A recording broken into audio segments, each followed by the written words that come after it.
Hello everyone, welcome back to my channel Dr. Smriti of Family Physio. So vitamins and physiotherapy का क्या relation है? अगर physiotherapy नहीं, अगर हम कोई भी ट्रीटमेंट ले रहे हैं और हमारे विटामिन्स ऊपर नीचे हैं, तो हमें रिजल्ट्स भी अच्छे से नहीं मिलेंगे. सो ऐसे ही एक विटामिन के बारे में मैं आपसे आज बात करने वाली हूँ, वो है vitamin D. Yes, my friends, vitamin D is so important in the process of recovery. अभी वो इम्पोर्टेंट क्यों है, यही जानने के लिए हम आज ये वीडियो बना रहे हैं. So vitamin D is a very important nutrient. आपके अच्छे हेल्थ के लिए ये बहुत इंपॉर्टेंट विटामिन है. इसका काम होता है कि अपने शरीर का जो कैल्शियम है उसको अब्सॉर्ब करना. अगर आप कैल्शियम के लिए बराबर सब खा रहे हैं, लेकिन विटामिन डी ही आपका कम है, आपका कैल्शियम ज्यादा होके या बराबर होके भी कोई मतलब नहीं है, क्योंकि उसको जो अब्सॉर्ब करता है वही कम है हमारे शरीर में. जब कैल्शियम एंड विटामिन डी दोनों कंबाइन होते हैं, तब वो आपके बोन्स को स्ट्रॉन्ग बनाते हैं. लेकिन अगर विटामिन डी की ही कमी रही तो आपके बोन्स वीक हो जाएंगे, फ्रेजाइल हो जाएंगे मतलब अगर आपको थोड़ा सा भी धक्का लगा आप गिर गए. जैसे हम बुजुर्ग में देखा करते हैं कि उनका कुछ बोन मिनरल डेंसिटी टेस्ट करते हैं, फिर डॉक्टर उनको बोलते हैं कि नहीं, इसके वैल्यूज अच्छे नहीं हैं, इनकी बोन वीक हो गई है. बोन वीक कब से हुई है? तब हुई है क्या? नहीं, उनका पहले से विटामिन डी कम होगा, जिसकी वजह से कैल्शियम अब्सॉर्प्शन बराबर नहीं हुआ और धीरे धीरे उनके बोन्स वीक हुई. बोन्स वीक होना मतलब ऑस्टियोपोरोसिस, और उसके पहले का चीज होता है ऑस्टियोपीनिया. ऑस्टियोपोरोसिस पे हम बोलेंगे कि ऑस्टियोपोरोसिस रहा तो आपको फ्रैक्चर होने की ज्यादा संभावना है. अगर किसी को ऑस्टियोपोरोसिस है तो उनका बोन जो है वो ब्रेक हो सकता है. इतना इम्पोर्टेंट विटामिन डी रखता है. और दूसरी बात फ्रेंड्स, अगर विटामिन डी कम है और कैल्शियम अब्सॉर्प्शन बराबर नहीं है, तो कैल्शियम का एक फंक्शन ये भी होता है कि वो मसल्स को कॉन्ट्रैक्ट रिलैक्स करता है.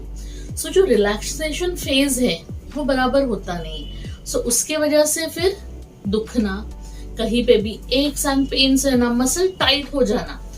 अगर मसल कॉन्ट्रैक्ट हो रहा है, वो रिलैक्स नहीं हो पा रहा है, तो इसमें भी आपका विटामिन डी कुछ हद तक रोल प्ले कर सकता है. अभी विटामिन डी कम है, ये हमें कैसे पता चलेगा? अपनी बॉडी कुछ सिम्टम्स बताती है जिससे हमें समझेगा कि विटामिन डी कम है. कुछ सिम्टम्स मैं आपको बताती हूँ.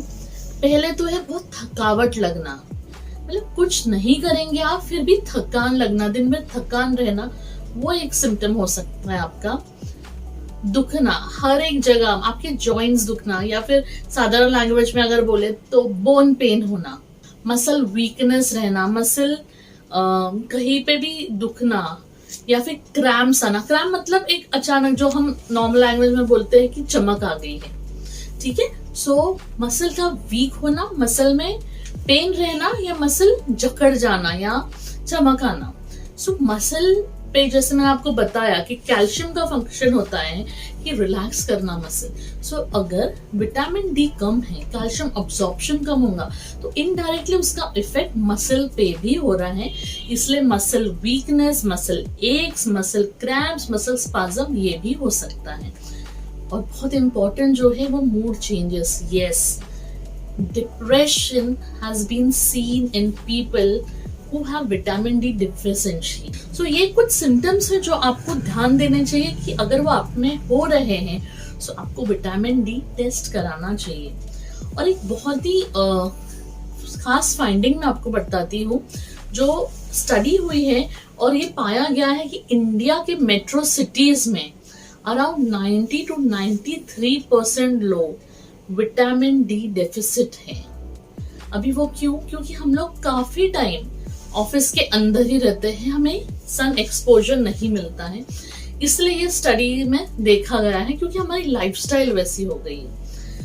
और दूसरा इम्पोर्टेंट चीज है कोविड एंड विटामिन डी. जो भी कोविड में जब से हमारा क्लिनिक स्टार्ट हुआ है, पिछले साल मई में हमने क्लिनिक स्टार्ट किया है, जितने भी पेशेंट्स आए और उनको जितना पेन था, हमने उनको बोला कि आप एक बार विटामिन डी टेस्ट करा लीजिए। सरप्राइजिंगली उनका विटामिन डी कम आया है। इसमें हम ये सोच सकते हैं, कोविड में हम लोग ऑलमोस्ट सभी लोग कम से कम 2 महीना घर के अंदर थे, अनलेस एंड अनटिल आप एसेंशियल सर्विस प्रोवाइडर्स हैं। सो जब आप घर पे थे तो धूप को एक्सपोजर ही नहीं था, सो विटामिन डी आपको कहाँ से मिलेगा? और जो फूड सप्लीमेंट्स है विटामिन डी के, वो भी काफी कम अवेलेबल थे, क्योंकि लॉकडाउन की वजह से हमें कुछ बहुत ज्यादा क्वांटिटी में नहीं मिल रहा था। सो जो सबसे प्राइमरी सोर्स है विटामिन डी का, सनलाइट, हम उसको ही एक्सपोज नहीं हो रहे थे। सो इसलिए माय फ्रेंड्स, कोविड में देखा गया है बहुत सारे जो लोग जो वर्क फ्रॉम होम है, अभी भी वो वर्क फ्रॉम होम है, वो डेफिनेटली अपना विटामिन डी चेक कराइए, क्योंकि अगर आपका बेसलाइन वैल्यू भी कम है विटामिन डी का, तो उसके हिसाब से आपके हेल्थ के प्रोवाइडर्स आपका विटामिन डी का डोजेज रिकमेंड करेंगे। अभी नॉर्मल जो हमारे डाइटरी गाइडलाइंस है, that is normal recommended dietary allowance है विटामिन डी का, वो 600 से 800 इंट्रा यूनिट्स है। लेकिन लोगों में इतनी विटामिन डी डेफिशिएंसी पाई गई है कि हमें रिकमेंडेड कभी भी ज्यादा ही बोलते हैं कि आप ज्यादा लोगे तो वो सेफ रहेगा। अभी ज्यादा मतलब क्या? ज्यादा मतलब 1000 से 2000 इंट्रा यूनिट्स डेली। लेकिन जब आप ये ले रहे हैं तो आप अपने हेल्थ के प्रोवाइडर से जरूर पहले पूछ लीजिए। उसके लिए जब आप विटामिन डी का टेस्ट करते हैं तो आपको आपका बेसलाइन पता चलेगा, एंड उसके हिसाब से वो आपको आपका बूस्टर डोज जो 60,000 इंट्रा यूनिट्स का होता है वो रिकमेंड करेंगे, एंड उसके हिसाब से आपका डोजेज सेट होगा। सो जब भी हम ये डोजेज लेते हैं, सो अराउंड 3 to 4 मंथ्स लगते हैं विटामिन डी के लेवल्स बढ़ने के लिए, और जो रिकमेंडेड मैंने आपको वैल्यूज बताई है वो लेने के बाद। अभी विटामिन डी का जो प्राइमरी सोर्स है वो है सन। अभी सन एक्सपोजर, काफी लोगों का ये मानना है कि अगर हम सुबह सुबह के धूप में जाएंगे तो हमें विटामिन डी मिलेगा। Actually friends, this is not true. एक स्टडी ये बोलती है कि सुबह 10 बजे से लेकर 4 बजे तक अगर आपने बॉडी को 40% एक्सपोज किया, मतलब आपके हाथ, आपके पैर, आपका फेस, ऐसे 40% आपने एक्सपोज किया, सो आपको फिर आपकी स्किन विटामिन डी अब्सॉर्ब करेंगी और आपको माइल्ड रेडनेस आएंगी। ये जो माइल्ड रेडनेस आती है ये बताती है कि आपका विटामिन डी अब्सॉर्ब हुआ है, और ये अब्सॉर्ब विटामिन डी आपके फैट में स्टोर होता है। सो जब सनलाइट नहीं रहा तो फिर उसका सिंथेसिस होके विटामिन डी बनता है। अभी आपको बहुत मैं इंटरेस्टिंग एग्जांपल देना चाहूंगी इसमें। आप सभी लोग कभी ना कभी गोवा गए हैं, कभी ना कभी कोई बीच पे गए हैं इंडिया में। वहां पे आपने देखा गया है कि बहुत सारे फॉरेनर्स आते हैं, बहुत सारे लोग आते हैं, उनको होटल्स जो है वो ब्रेकफास्ट कॉम्प्लीमेंट्री देते हैं। ब्रेकफास्ट करके, और ब्रेकफास्ट का टाइम भी 7:30 से 9:30 रखते हैं। ब्रेकफास्ट करके वो लोग शैक्स पे जाके बैठते हैं, पूरी बॉडी एक्सपोज करके। अगर फीमेल्स है तो वो बिकनी डाल के बैठते हैं, अगर मेल्स है तो वो बर्मुडा या बॉक्सर्स डाल के बैठते हैं, मतलब they are exposing a body. And 10 बजे से लेके ऑलमोस्ट 2 से 3 घंटा वो वहां पे बैठते हैं। सो तब जाके उनकी बॉडी एक रेडिश कलर देती है। So why they are sitting over there? वो सुबह भी तो बैठ सकते थे, because that's the time of vitamin D good exposure. And तब विटामिन डी आपकी बॉडी ज्यादा अब्सॉर्ब करती है, तभी के रेज में वैसे वैल्यूज होते हैं जिसकी वजह से विटामिन डी अब्सॉर्प्शन अच्छे से होता है। नेक्स्ट टाइम अभी आप कभी भी बीच पे जा रहे हैं, don't forget to expose your body by 40%, and after breakfast sit on that beach and take that sunshine vitamin. अभी बेनिफिट्स क्या है?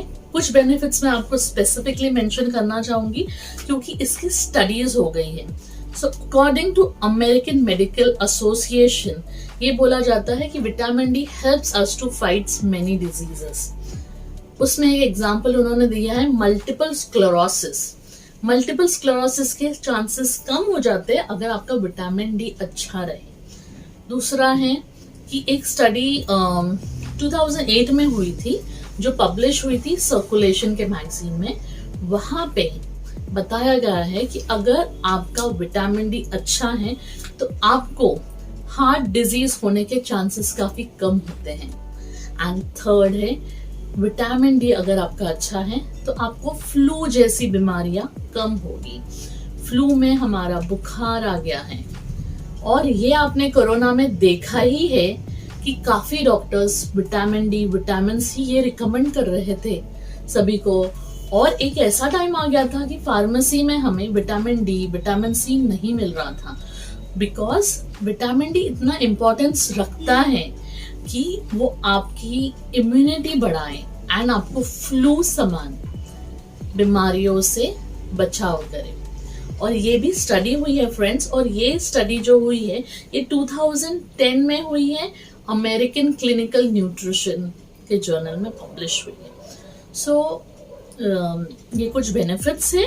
और एक इंटरेस्टिंग बेनिफिट मैं आपको बताऊंगी, वो है it helps to boost your weight loss.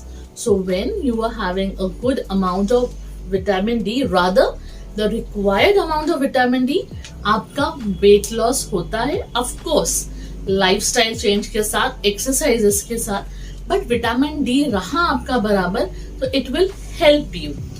So हमने डिस्क्रिप्शन में आपको कुछ food sources of vitamin D दिए हैं, वो आप जरूर चेक कीजिए। एंड अगर आप वो सोर्सेस अपने डेली लाइफ पे इंक्लूड नहीं कर रहे हैं, सो आप वो इंक्लूड करना स्टार्ट कीजिए।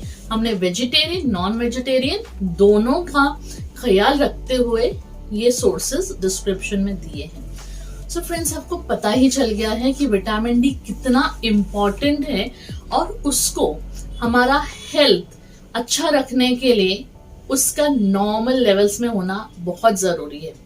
सो अगर आपको जो मैंने सिम्टम्स बताए उसमें से कोई भी है, सो डोंट वेट, आप जाके अपने विटामिन डी लेवल्स चेक कीजिए। खुद विटामिन डी लेना स्टार्ट मत कीजिए। Vitamin D deficiency is common, but you should know your base line. जब आपको बेस लाइन पता रहता है तब आपका डॉक्टर आपको रिकमेंड कर सकता है कि आपको वो डोजेज कैसे रिपीट करना और कितने ड्यूरेशन के लिए लेना है। सो विटामिन डी के बारे में अभी इस वीडियो में इतना ही। आई होप आप अपने विटामिन डी का टेस्ट कराएंगे, उसको सीरियसली लेंगे एंड अपने गुड हेल्थ की तरफ आगे बढ़ेंगे। अगर आपको ये वीडियो अच्छा लगा है तो इसको प्लीज लाइक कीजिए, मेरे चैनल को सब्सक्राइब कीजिए, and don't forget to share this video with your friends and family and society groups. Thank you my friends, happy healing.